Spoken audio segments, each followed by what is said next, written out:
Howdy, everybody. Welcome on into the cargo bay. It's early in the morning. We're barely alive, which means it's time for a little bit of hobby talk. Hobby talk. A little inside joke just for you. Well, I'm going to put a compressor on that. Wait. Oh, okay. Because we were just doing a bit. That is Yeah. Thank you, VC. How are you? I'm good. I'm just getting my vocal warm-ups out of the way. Nice. Me mommy papi papu. That's a big reason that people listen to the show. We've got tons of listeners, dozens who aren't Star Wars fans at all, but they just want to hear some nice, beautiful, well-trained voices. The dulcet tones of our voices please their ears. That's right. Mom always said I had a good voice. I had a great voice. So we're doing good. It's early, as you can tell. The coffee not quite kicked in, but it's on its way. So today we got. I'll just open with our little. I got very little top Star Wars hobby news. I mean, we can bitch and moan about Chrome Sapphire. But we did that last time, so I don't think we need to bemoan those prices too much on that.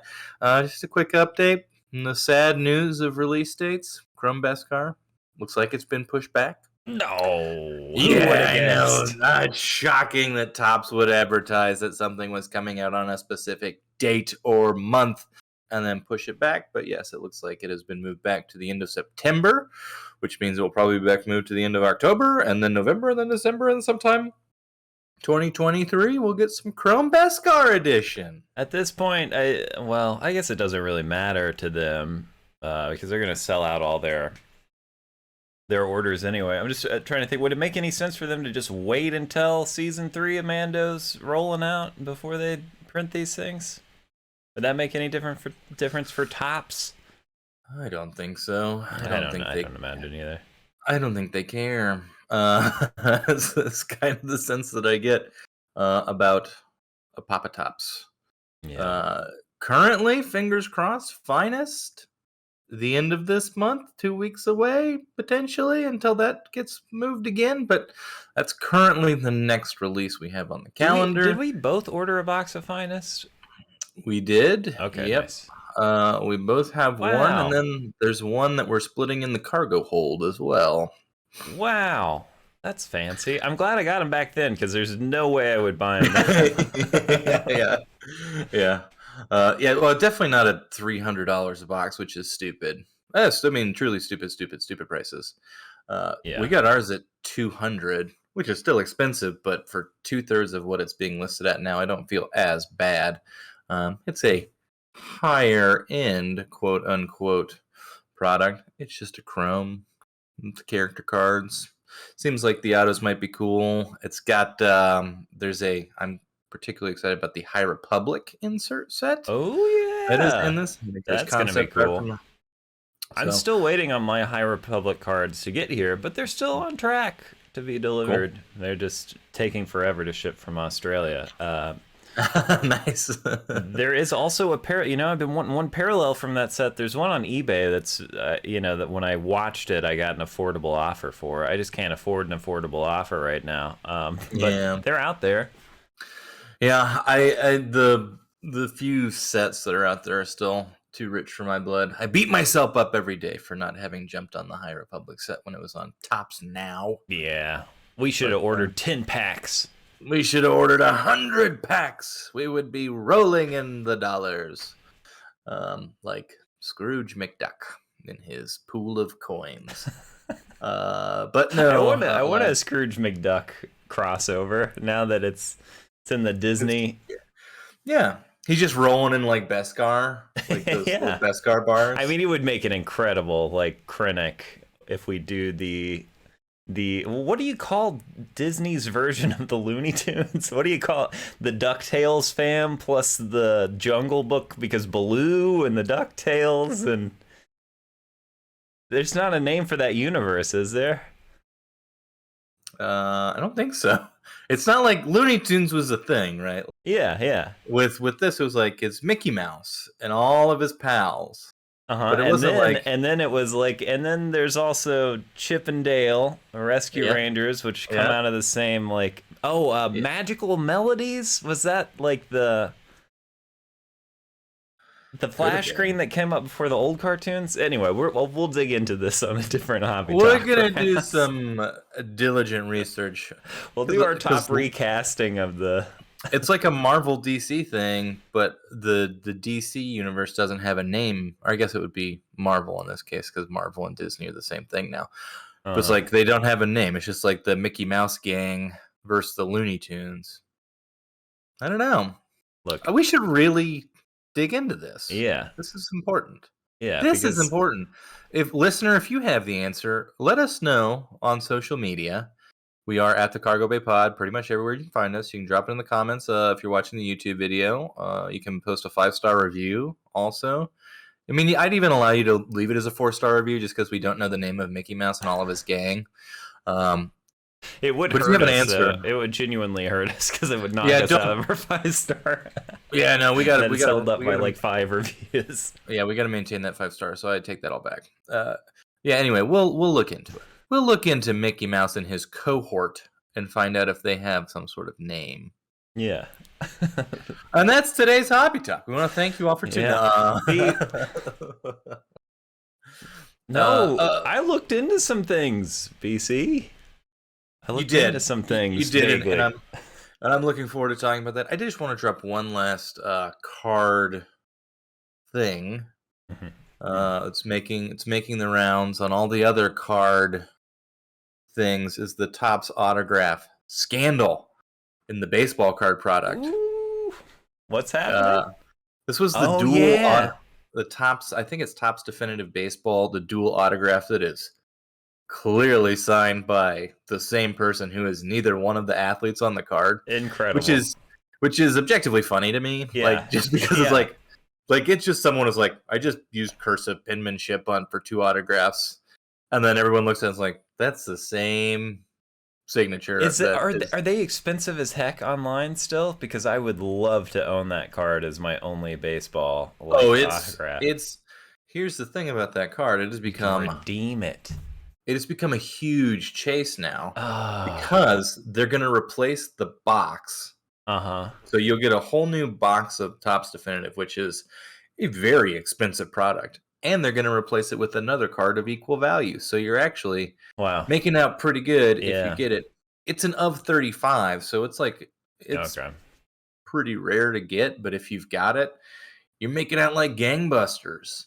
I bring all this up to say that it's concerning on the QC part of Topps. Yeah, because it's always something you got to be a little skeptical of anyway. Like, did Harrison Ford really sit down and sign 5,000 stickers or whatever? How much money would you have to pay that guy to do that? A lot of money. The answer is a lot, and he's probably like, I'll sign 1 sheet of stickers for you every 5 years. And they're like, thank you, Mr. Ford. They get him to do it, and they pay him a significant amount of money. But the reason I bring this up is that there's always the lingering Kenny Baker autograph authenticity thing that we see in our group, and Topps has never done diddly piddly about that. Nope. Where it's his autographs are questionable at this point. Yeah, there's like a certain year where people are like, here's a cutoff from like you probably got a real one to you don't anymore. Yeah, and I think Topps' thing is they're like, we have no way of proving it. It's like, well, then how can you guarantee the autograph? It's like that's your problem if you're not guaranteeing the autographs, because as Kenny Baker was getting older, the quality of his on-card autograph reflected the penmanship of an aging person, and all of a sudden these stickers started coming out that looked sharp, like really good, and so it was sort of like, What's going on here? Yeah, And you can trust those later Peter Mayhew stickers because you're like, yeah, this looks like Peter Mayhew probably signed this. It looks a little rough. Yeah, it looks rough, and the Kenny Bakers towards the end look pretty rough, and you're like, but at least you know it's sort of like in his own hand. Yeah, that's all I care about. Yeah. I think as an autograph, someone who collects autographs, authenticity is pretty big. So it's kind of like, well, Topps was willing to make the baseball card thing right for this, but still not willing to do anything on these Kenny Bakers because of the questionable authenticity if they're secretarial autographs or whatever. And it's kind of like, maybe you guys could look into that a little bit more if you're guaranteeing autographs. I think you and I could produce a little video that might put a little pressure on. Like, honestly, I think just like a video that lays things out clearly, that people could circulate around, would put a little pressure on. But here's my deal. It's like, I don't know. I don't want to...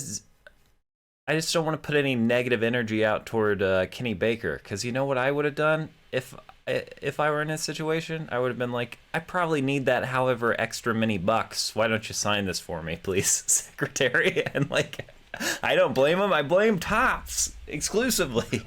No, I would say this content would be very pro Kenny Baker. We would take it's R2-D2. We're always going to side with R2-D2 over the evil empire that is Papa Topps.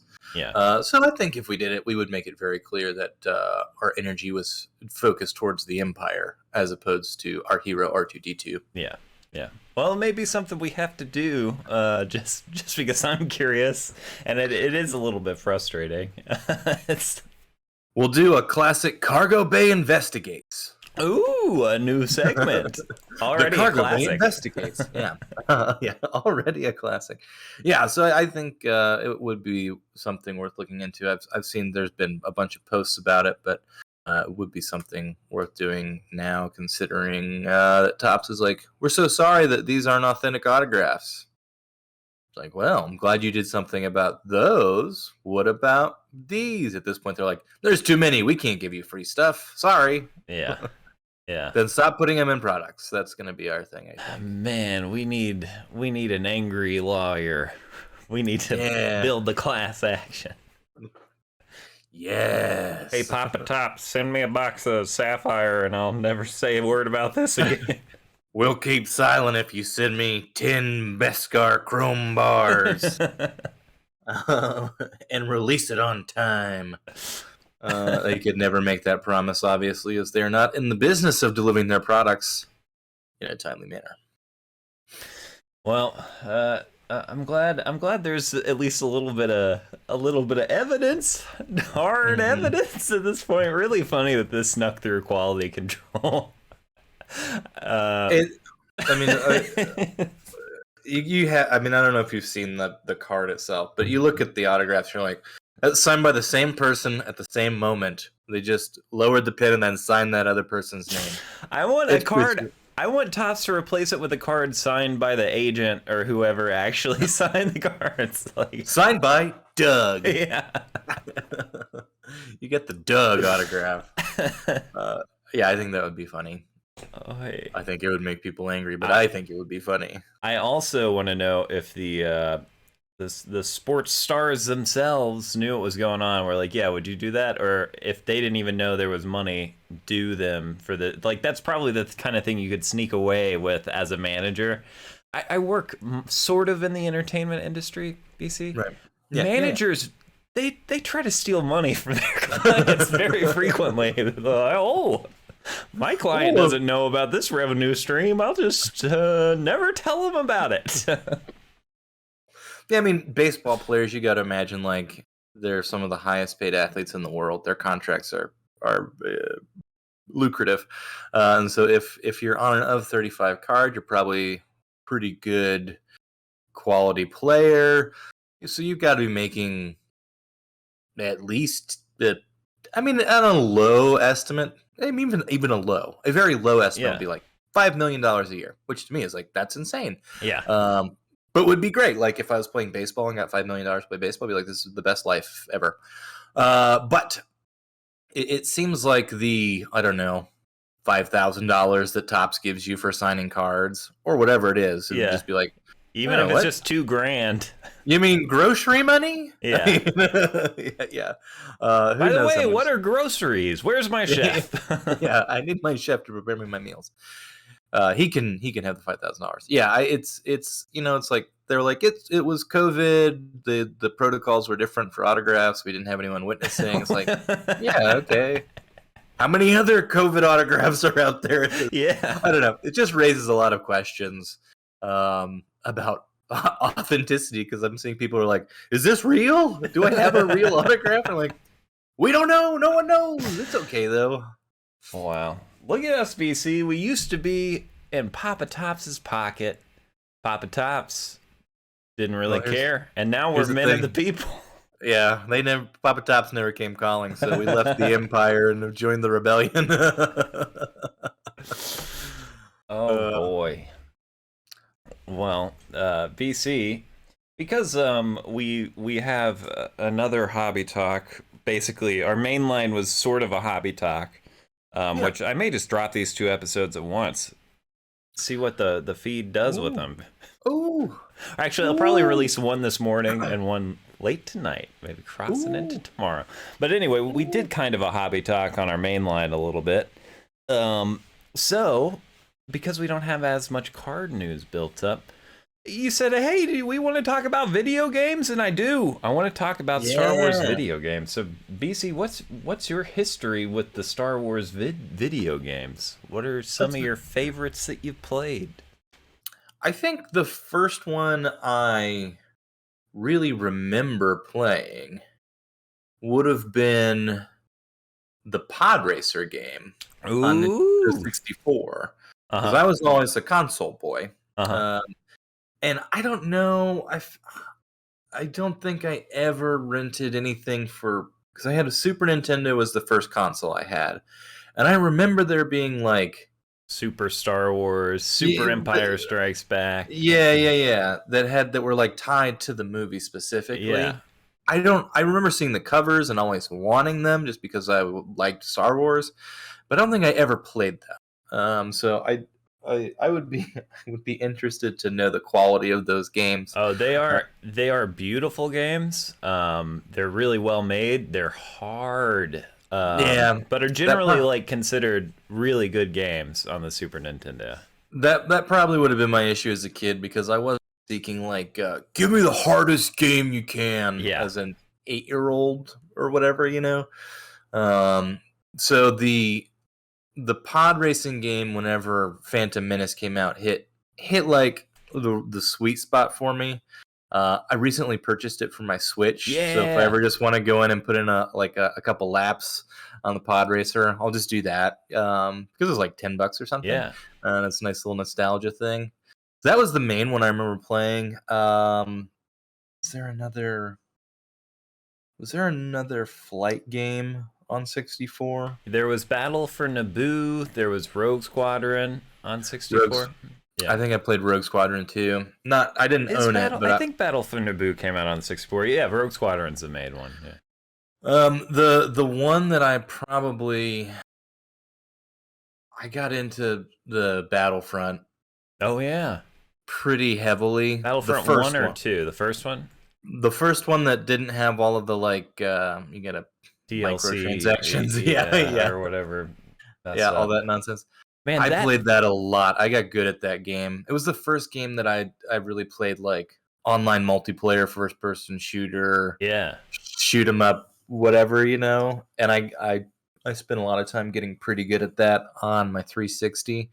The worst of the Star Wars video games for me, though, was that stupid phone game, Galaxy of Heroes, which is a hero collector game on your mobile phone, which is a time suck and a money suck. And I had to get out of that cult not too long ago because it just was the worst. Well, I mean, at least the heroes were cool. Yes, no, I like collecting the heroes until it was like, do you want Jedi Knight Luke? That will be $300 and 12 months of work. And I was like, no, thank you. Hey, paving the way to NFTs. I guess so. I was just like, I'm done with this. A little bit of KOTOR here and there. Very much looking forward to the remake on the PlayStation 5. Yeah, that's gonna be exciting. So yeah, I mean, I definitely not as extensive as your history. I mostly do like I play a lot of like sports games and open world kind of things. Man, the Pod Racer game is one of my favorite racing games, I love and I it. think it holds up really well, like just as a racing game. Like It is, it's yeah. really good. I played all the way through it again recently. I was doing a 24-hour Twitch stream and played a lot of Pod Racer on that stream, which was like falling asleep at the controls. But I was gonna say too, I don't know if you count Star Wars Card Trader as a game, but I wanted to mention because we haven't said on Hobby Talk yet. They got Chrome Galaxy cards in there, BC, and they revealed a new logo, or at least they put one in the Card Trader app that says Chrome in a cool font, and then Galaxy. So that was kind of cool to see. Can I beef time real quick on this? Yeah. Can I give you a beef time? Beef it. Because I quit, right? At a certain point after I think the second episode of Konami, I was like, I'm kind of with this. Same here. And then the Chrome came out, and I was like, oh, okay, yeah, I'll pick this up. I like the Chrome cards. Yeah, since they came out, I'll open it every other day and try to open a pack or something. Yeah. That's more or less where I'm at. I feel it. I'm getting the Galaxy of Hero vibes of like, hey, why don't you just give us some money? Because whenever Kenobi was out, you could just run the events and game it so that you always had credits and you could always just purchase packs, right? Like, I can always have a certain amount of credits. There's no events going on for Chrome right now. So whenever you run out of those little credits for the packs that they give you, you're done. You're bone dry. Yeah. It's like they Just reel like people in. Packs if you're like lucky. Yeah, exactly. They'll reel you in with Kenobi and be like, oh, look, you can always just have cards on the Star Wars Card Trader app. You can always be opening packs. It's so great. Why don't we release Chrome when you can't always have packs? So now you got to pay money that you've been like used to opening things. And I'm like, this is stupid. I'm not giving you any money. It's annoying. I've collected some. I'm going to be nowhere near a set, which annoys me because I'm a set collector type of person. Yeah, yeah. And you know, it's like the last like 20 packs that I've opened, there hasn't been a single one of the like Chrome versions. It's all been like the regular one. The Chrome ones look cool because if you move your phone around, they like shimmer. It shimmers and glistens, and it's cool and stuff. But they look like what I imagine, you know, NFTs are supposed to look like on your phone. It's a cool effect. It's like and I pressed a button and I got a rare, no, epic. I got the epic shimmery red Boba Fett out of this. There's 227 globally. Wow. Hey, that's a low card count. But it's like I haven't opened any other cool ones lately, and I'm just annoyed with it. And I am frustrated with the Card Trader app. Yeah, I mean, I think I'm still totally over it. I was just excited to see some of the cards that I spent way too much money on in the app. You know, like to see people like with the red like T16 card, and I'm like, I have the one that's actually just a 5. Yeah, like, that's cool. The actual one. Yeah, but yeah, I should have mentioned that earlier at some point during the old hobby talk. But we've said before we're done with the Card Trader app. Yeah, you can't rely on us for updates. No, I would say if you enjoy it, good. I mean, genuinely, I'm happy that there are people who are able to enjoy it. And I think part of the experience has to be that you're part of a group that collects and trades. Yeah. Because being a solo collector out there is just not that fun on the old Card Trader app. Yeah. Well, RIP to the Card Trader app for me. Yeah. But yeah, let's talking about the racer game, Star Wars Episode 1 Racer. That's a great game. I've never really played the sequel, Racer's Revenge, because it had box art I didn't like when I was a kid. They were like bobbleheads, and I couldn't tell if they were bobbleheads in the game, and I didn't want to play it if they were for whatever reason. I was into immersion as a child.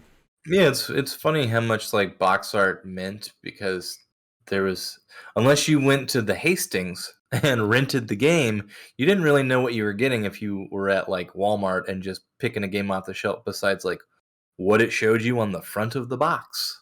That's You know? I was lucky in that regard because my dad played games and he read reviews. He did Nice. not purchase things lightly, so No. he was big into reading reviews and would often like get me a game that he didn't really want because he was like, "This has good reviews, you might like it."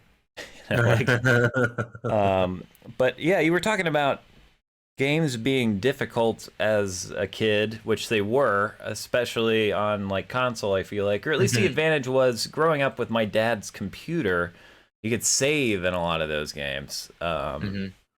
And so Yeah. I grew up playing PC games mostly, which was a huge help. And Yeah. we'll factor into something I want to talk about today. Um, Yeah. so I watched some of this documentary, or I guess I watched all of this documentary. I think I've watched it before. Mhm. By It's a Pixel Thing, the YouTube channel, and Pixel is P/XEL. But it's just Lucasfilm and LucasArts a documentary. I'm sure there are others out there, but this one was pretty good. It's kind of a Nice. rundown of the history of the whole thing by a charismatic feller. I learned some things that I didn't know before. Um, but basically, I think one of the reasons why Star Wars games are great, and I didn't know until last night, or I didn't remember until last night, George Lucas sold the licensing rights to Star Wars games to Atari in the 80s, right? And Mhm. so they held on to that license into the very early 90s. And in that time, Lucas, developed Lucasfilm Games to develop games. So they weren't making Star Wars games. They were making all these original like properties with like Mhm. very innovative for the time storytelling. And so by the Mhm. time that Star Wars license freed up, they were like, "Hey, we're We're really good at ready. making games now." Yeah. Yeah, yeah. Like, we got this. So obviously there are tons and tons and tons of Star Wars games. They made good money, and weirdly enough, they were also often like incredible games. And so that was, I would say, almost as big a part of my Star Wars fandom growing up as the movies was the games.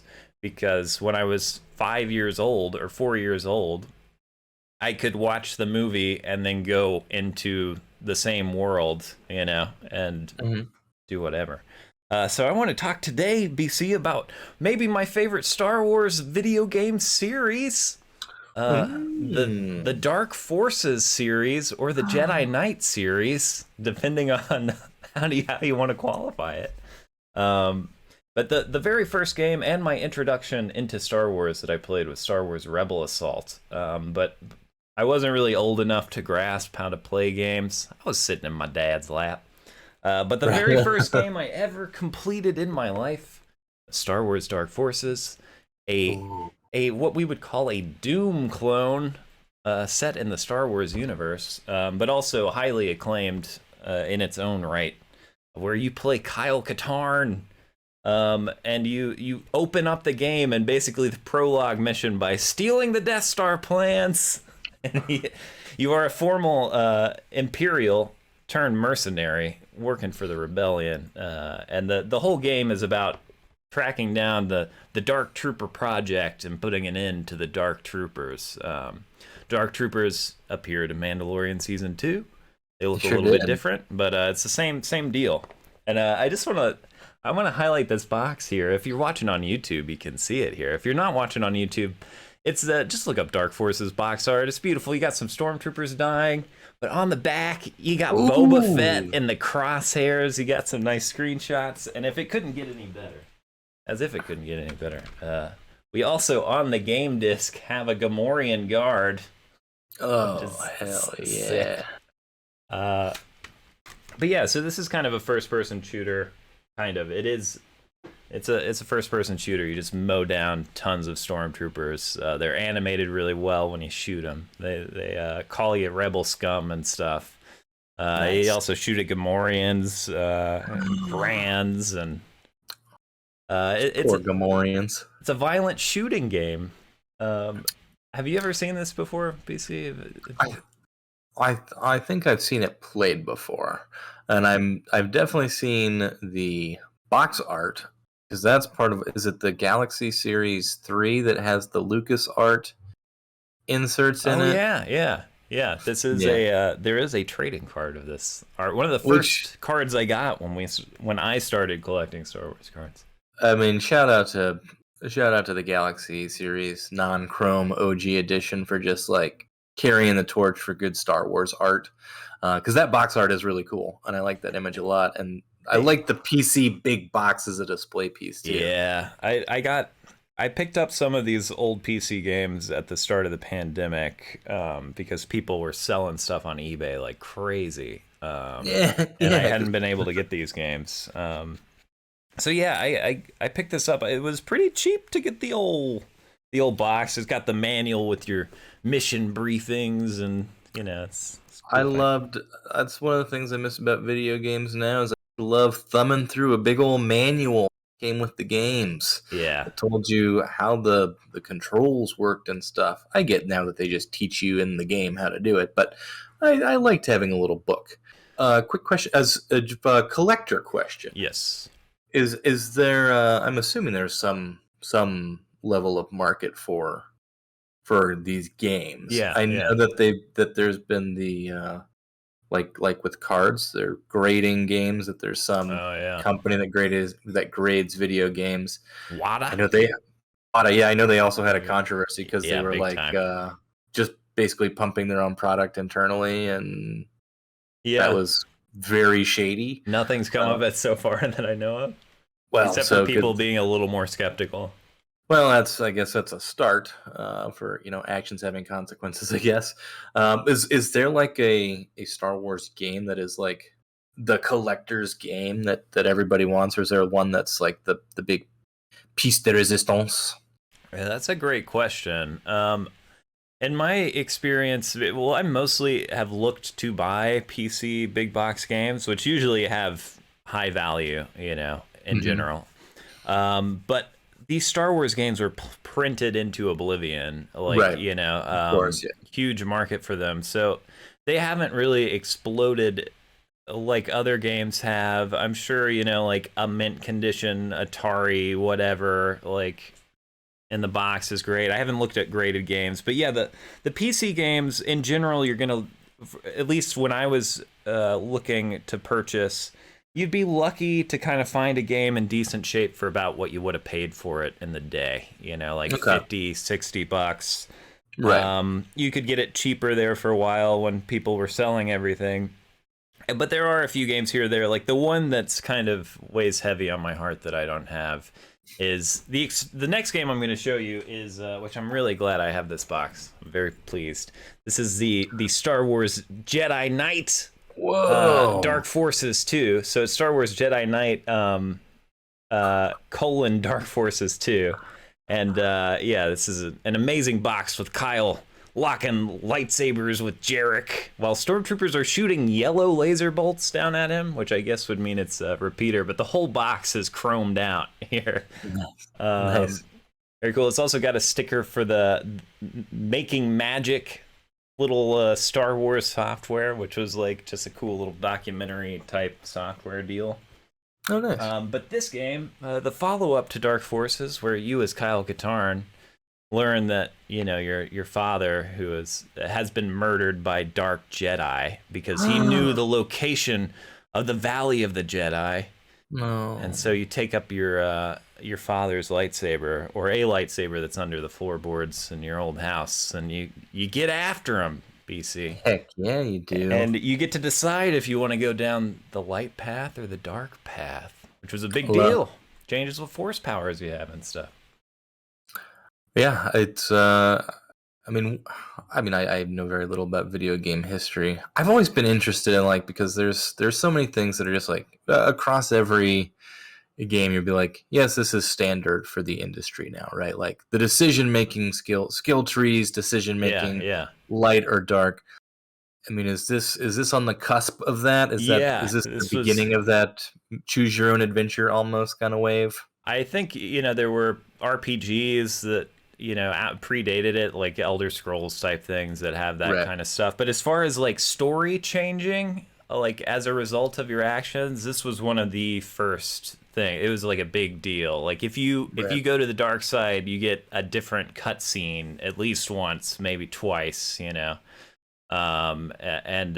Yeah, your whole it, it was that was kind of the big deal about it, and people Right. were like enamored by that. But what I was going to say is the expansion for this, Mysteries of the Sith, Oh. that's the game I want in the box the most, and it's hard to find because it was an expansion pack.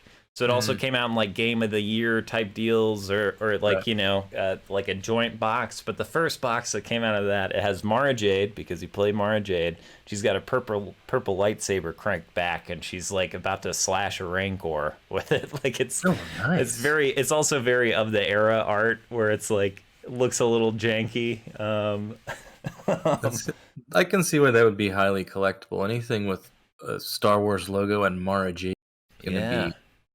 be in someone's personal collection somewhere, I would imagine. Now that was my only exposure really to her as a character was playing this story, where you turn Kyle Katarn back from the dark side. Spoiler alert! Sorry, I should have given a little warning there. You could also just lose the game, so it's not a real spoiler. And also, good luck getting it running. That is a difficult one to get run. But what I was going to say about Jedi Knight before I'm done with it is just live action cutscenes. Nice. We got live action cutscenes on like computer animated backgrounds, and the sound design is so good in them that like they hold up okay. Like the acting is cheesy, but they're really fun to look at. And yeah, it was a So great it's game. so it's actual actors in costume set to Yes, like a CG background. like for example, the opening sequence is like a fly through Nar Shaddaa. It looks cool, and then it comes on into this bar, and there's Kyle Katarn, and he's watching like a hologram of his father, and they're both real. And then can't remember what his name is. It's like Ouija eight. No, Ouija is your droid. It's something 88. It Okay. comes in, and it's not IG-88, but Right. it's like a CG droid who's like, "Mama." So it'll be like conversation between the two of them, and then it's a lot of mixed media elements. Really cheesy, really good, and also big deal because it's first game where you get to use a lightsaber in first person if you want third person. An action 3D game with a lightsaber. And then after that, I don't have the PC versions of these games yet, but they did release them on Switch, which I was really excited about. We got Jedi Outcast and Jedi Academy. Jedi Outcast came out for like Xbox and GameCube, was like the era of Okay. this. So it was 95 Dark Forces, 1997 Jedi Knight, 2002 Jedi Academy. So had some nice space in between. Different actor as Kyle Katarn every time. Gotta love it. Well, I kind of do actually, and you can look up the guy who was the live action Kyle Katarn in Jedi Knight, and he's just like, I don't do this anymore. I make wine now. That was cool though. This is Kyle Katarn, Jedi Knight, right? Yeah, yeah. I just gotta see the guy. One of my favorite little incongruities is in Dark Forces, Kyle Katarn does not have a beard, and in Jedi Knight he does. They released a Kyle Katarn action figure in between the two games, and they just took a screenshot from Dark Forces and photoshopped a beard onto it, and the action figure looks more like the Jedi Knight character than the Dark Forces character. But he has the weapons and costume of the first one more so. So I don't know. I feel like this is a guy who would make wine. Yeah, yeah. Yeah, He looks like a guy who'd make wine. yeah, good for him. But he's great in that. Great in that game. So yeah, Jedi Outcast, more Kyle Katarn doing Jedi things. He gets to fight with Luke Skywalker at one point. It's awesome. Luke Skywalker uses Force choke. He's got his Jedi Academy, and then Jedi Academy. You are not Kyle Katarn. You build your own Jedi, and he's your master. So Uh, great and games. Kyle Katarn has been erased from canon. Am I understanding that? Yes, he is Legends. Quote unquote replay, you know. I think his name might have been mentioned once in a comic book in the new canon, or maybe just what it is like his, like the Moldy Crow. I've got this 3D printed Moldy Crow, which is Sick. which is Kyle Katarn's ship. It showed up in a comic book, and people believe it's not just a generic version of this ship. It is like his ship at a rebel base or something, right? And that's it. So yeah, he's mostly gone. Obviously, Rogue One spat in his face, which is tarnished his legacy. Totally understandable, because the fun of Dark Forces is it's like you get dropped off at an Imperial facility and you just murder everyone in the whole place. You take what you want and you blow it up on the way out. Like it's very fun. And at the time, it was like, wow, this has story.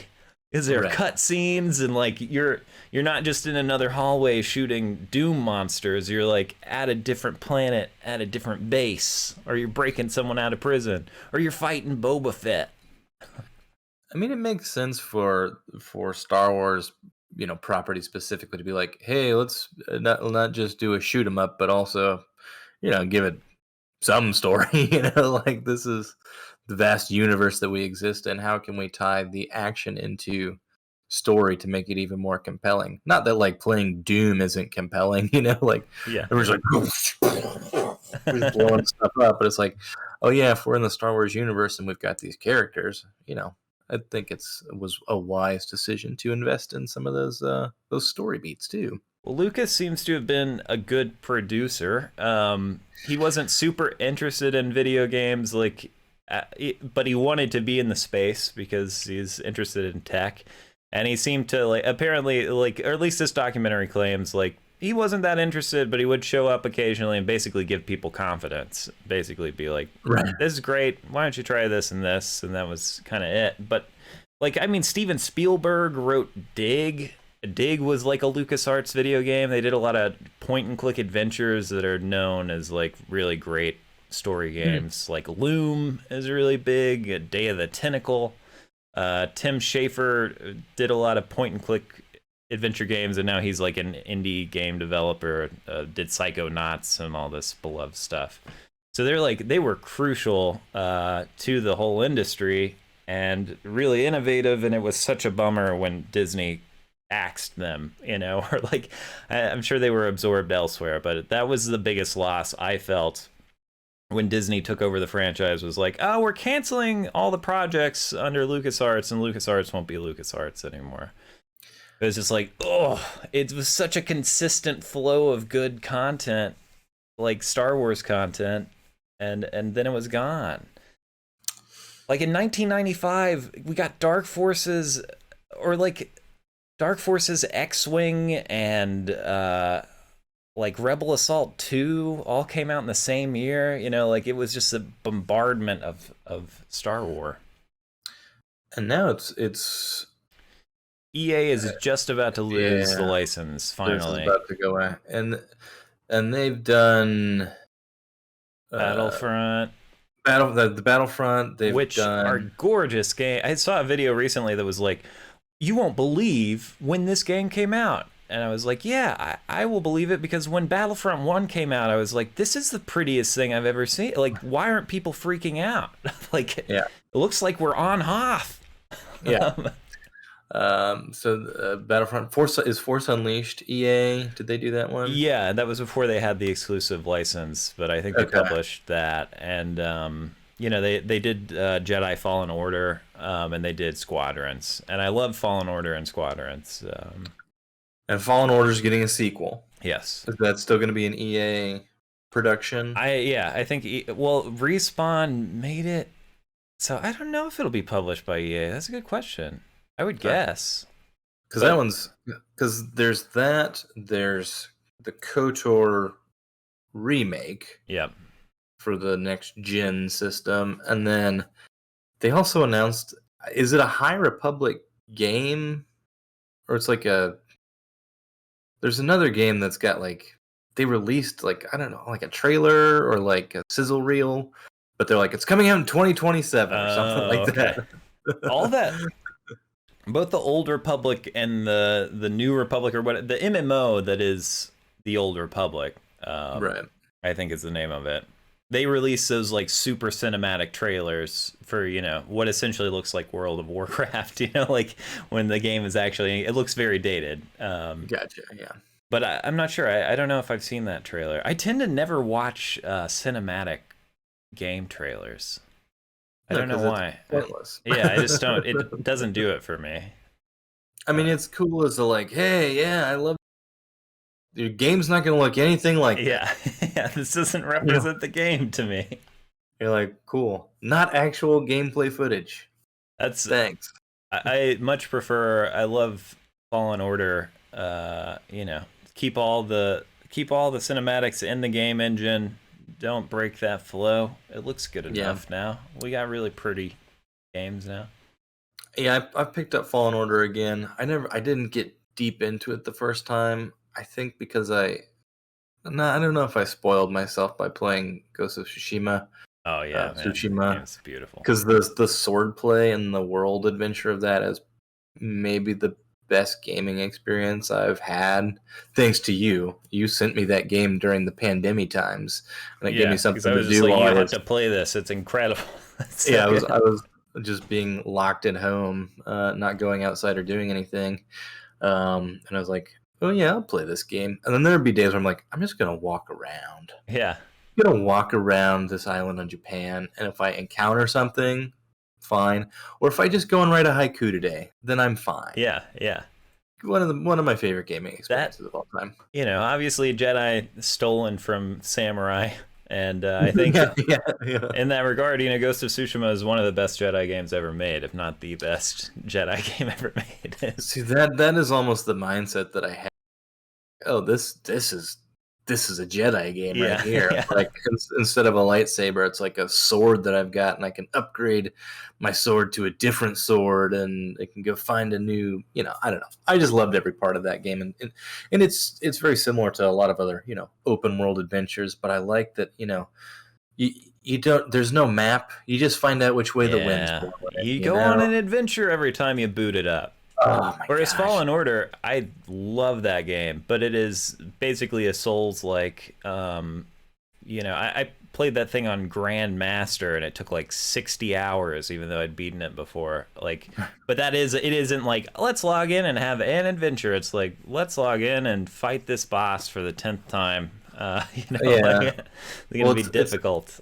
Yeah, and it's the puzzle realm too, where it's like you can only go certain places, which I mean makes sense. But there is something about open world games that I love, where it's like I could really just go explore something, and if it leads nowhere, great. I'll just go to one of my save points and head back there and go off on another adventure.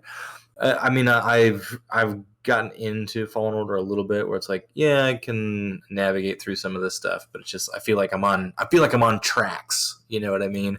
Like the ride is going a certain direction, and then I get frustrated if I get lost on the ride, and I'm like, I gotta go back and grumble. Yeah, that's just me though. No, I mean I feel that a lot of the time. That's like I am compelled to complete Star Wars games. Usually they see me through, but that happens a lot of times. Like I'll have a game that I really love, and then I have a bad week at work or whatever, and it's like I don't really want struggle. I'd like to dip in and do something. Whatever. I'd like to be swept away. Yeah, take me away. And I am really glad that the EA license is gone, and I think it'll be a non-exclusive license, because I just want to see more Star Wars game takes. Although I think probably my most played game of all time might be Star Wars Squadrons. That was a game that was exactly what I wanted my whole life. And you got good at it too. That game is someone. I mean, I play video games, not like competitively or anything, but as someone who knows how to handle a controller, that game is hard. Like the actual controls and the engine and the physics of it are challenging. Yeah, you it's got way good more of at a it, which flight is sim than an arcade game almost. not only like even like good flight simulators are hard because flying a plane is not easy. But not only is it a flight sim, but it's a battle flight sim too. So it's not like, hey, we're just going to be taking off and landing and cruising at 30,000 feet. We're also going to be trying to take down a star destroyer. Yeah, yeah. you know. Which I genuinely used to tell people I want to live to be old for one reason, and that's so I can sit in a VR X-wing cockpit with my buddies and take on the Empire. And it came out in VR, and I was like, I guess I can die now. But it did become the experience that I wanted, because the only way to enjoy the game in multiplayer was to form a team, because it was so brutal out there, and it really was like a team sport kind of thing. So shout out to Junk Squadron. The only time I've consistently hung out with a group of people I met, through the internet, and we did pretty well for ourselves considering our lack of high level skill. It was a great community to be a part of. It was, yeah, I don't know. It was a great time, and also like, yeah, we were present enough that people knew who we were, and we weren't the best, but sometimes we gave people a bad day, and that was nice. Yeah. They're like, the dang Junk Squadron came and got us. Yeah, every once in a while we throw an upset. They're like, no, not the junk. Yeah. It was fun watching you play because you were good at the game, and the game looks cool if you're watching. And I just got so frustrated playing. I was like, I just want to be good at this, and I'm so bad. That's totally understandable. Like, there's at a certain point, it's like I can't convince anyone to do this. It's insane, because I had to work harder than I've ever worked in a game before. Like, I had to spend hours offline being like, dump power into the engines, boost, take power out of the engine, like all this, like the button presses per second were just like, oh, it's crazy. Yeah, it was an insane like agility test. But I did wind up playing with a flight stick in VR. I played in VR until my VR sickness went away. Haven't been car sick since. Like, nice. VR sickness gone, car sickness also gone. And nice. Playing that game in VR with a flight stick was super cool. Yeah, see that's something that I would like to do, even if I am bad. It would just be like, put me in the cockpit with the VR and the flight stick, so I can feel like I'm a fighter pilot. Yeah, that would be fun. Top 10 experience in life. If you get the chance, do it. But don't try to get into the game now without doing some research first, because I imagine it's deader than a hammer. No microtransactions. Not a live service game. The only game where I ever would have been like, I don't care, sell me whatever, keep it alive. They were like, no, you get what you wanted, you little assholes. You're done. You said you didn't want any microtransactions. So that's what we did. Yeah.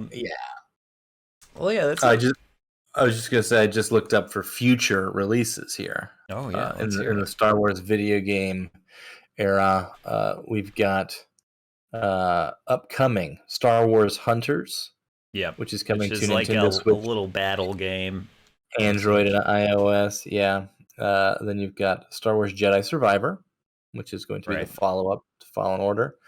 You've got I'm glad that's getting a sequel, because reviews were mixed when that game came out and have since been glowing.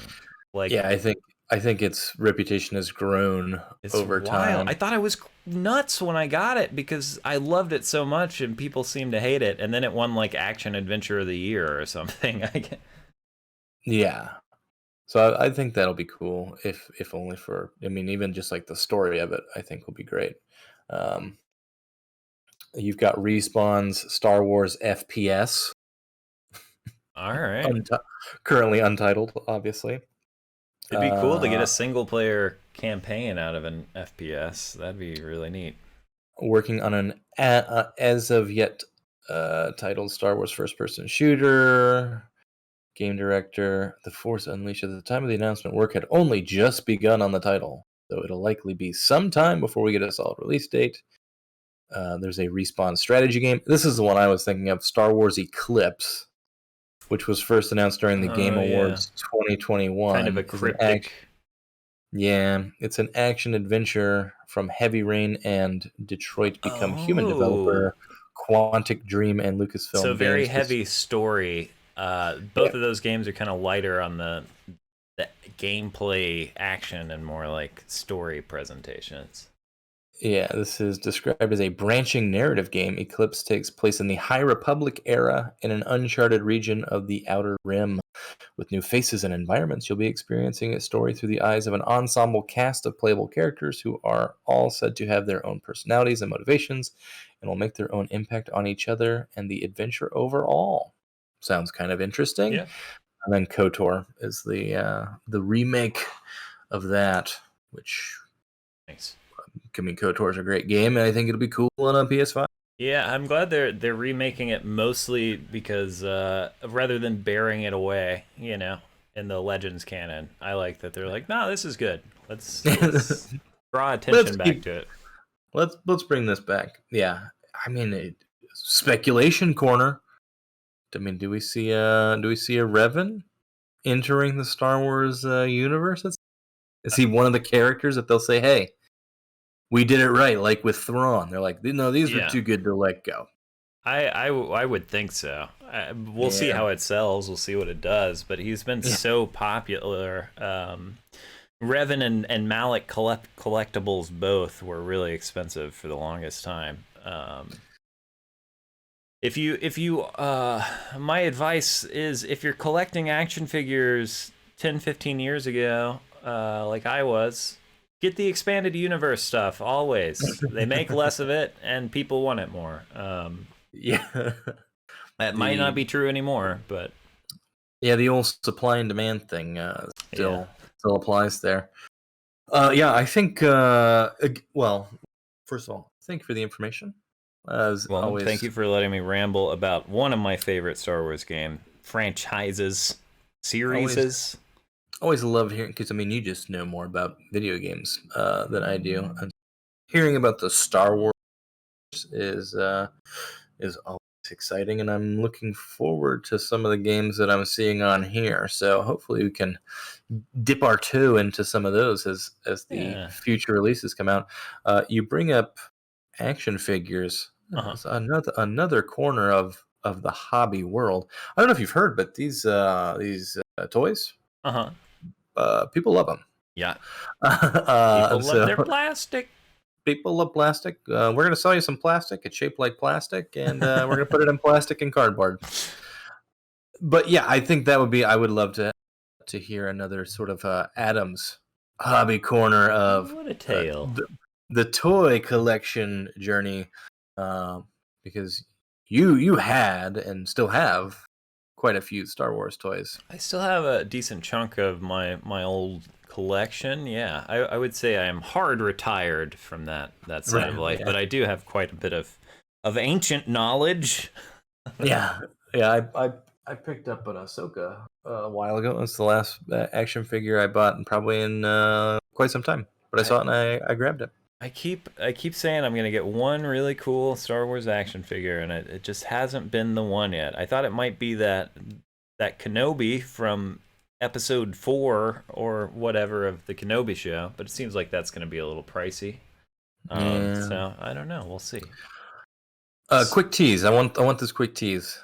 The Star Wars toy in your collection that will never be sold.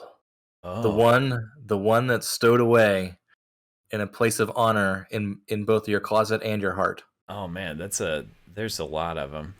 But I'll say for a long time, growing up, my two favorite things were I guess it was later. I got when I went to a Star Wars convention. I finally got the Kyle Katarn figure in the box, and I got one that I opened the box too. So I finally got two of those. They were expensive to. Well, I was a kid. I was 16, 17, and they were like $30 at the time. I think you can get them Ooh. cheaper now, but it was like Yeah. whoa, and especially for a little tiny action Mhm. figure. But those expanded universe lines, you could cut the back of the box and fold out like a little playset, which was cool too. But that Kyle Katarn figure, and then also I I really focus on like Gindi Clone Wars figures, and I had this box set of the clone troopers like riding in the dropship, the ARC troopers, all the different ARC troopers, and they got all their gun. It's like in a display box basically. And that definitely picked up in value. And the thing I kick myself over the most is the big regret, the one that got away. Ship, like they had their gunship painted with the like dragon mouth and the stripes and all that as a full like toy, and that's got to be like, last time I looked, they were like $300 or something, you know. And it's like, nah, I'm not gonna get that. But no thanks. Those were my favorites. Nice. If you could have one thing, VC, what would it be?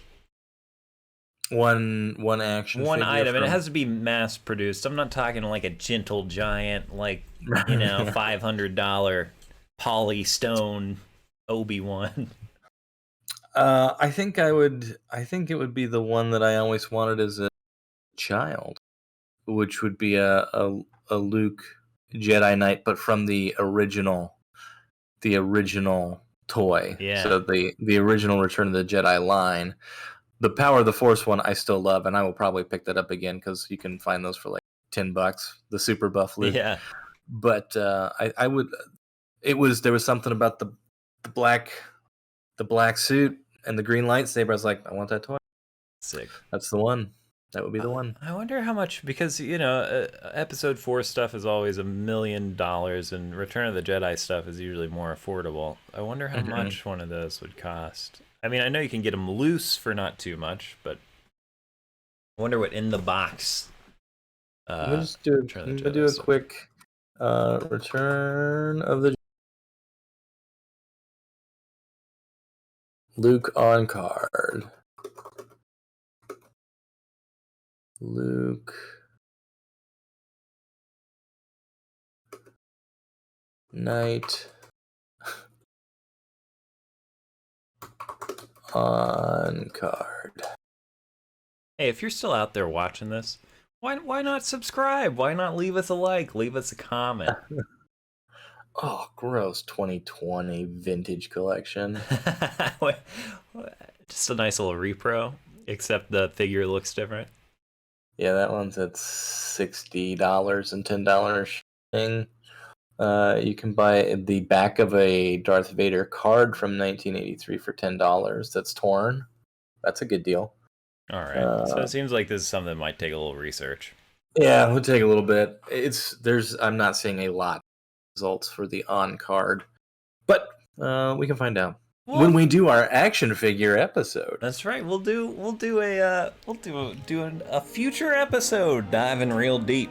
But yeah, BC, that's all I got. Until next time. Bye forever. Bye forever, y'all.